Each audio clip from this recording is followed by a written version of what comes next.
Hey guys, I hope you're being safe. I hope you're okay at home.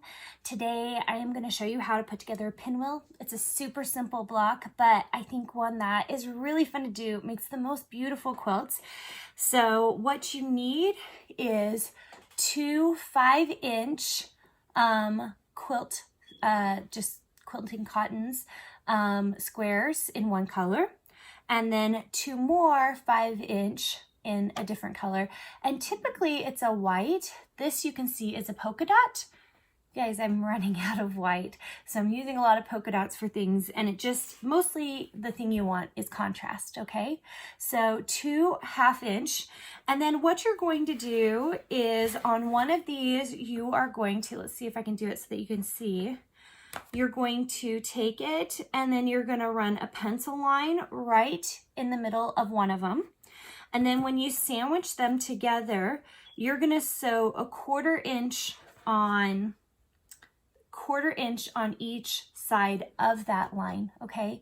So once you've done that, I'll show you really quick what that's gonna look like. I'm gonna sew on either side, and I'm gonna draw that line.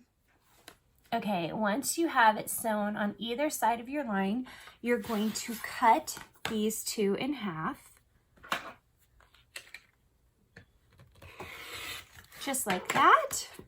And then you are going to press them open and trim them down to 4.5. Now they're going to be really close to 4.5. So you might not even need to trim them down. You just have to cut off the extra pieces on the ends. So let me just show you that.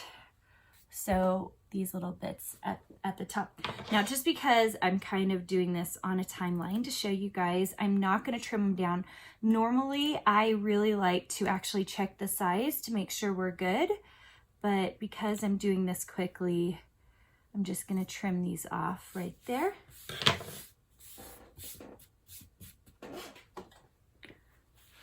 Okay, guys, so you're going to do that twice. And then when you lay it out, hopefully you can kind of see this. It's going to be really, really tight. You're going to lay it out so that it looks like a pinwheel. You guys see that? Okay, so then you're going to sew horizontally to create 2 rows, right? So I'm going to do that really quick. Okay, once you have those pressed, see if you guys can see that. So I've got 2 rows here. One of the issues you're gonna have is you're gonna have quite a bit of bulk. Make sure when you press them, make sure you're pressing one way and one the other way so that you have nested seams.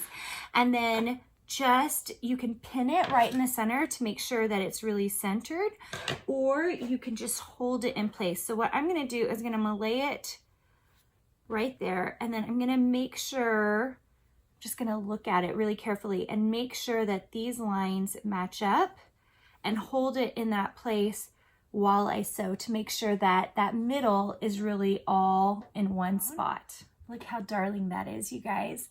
So you are probably gonna wanna trim it up. So I'm gonna just take it and trim it so that we have a nice perfect square, so that when we go to build a quilt with it or a mini with it, you are in great shape. Now use the side that you've trimmed up to make sure it's lined up. So it should be, and mine is right at that, an 8.5-inch block, and that's what mine ended up being. So pretty darn close. I was worried it was going to be way smaller than that, but it's not. So there's your cute little pinwheel. I hope you have a chance to make it. It's like such a great block.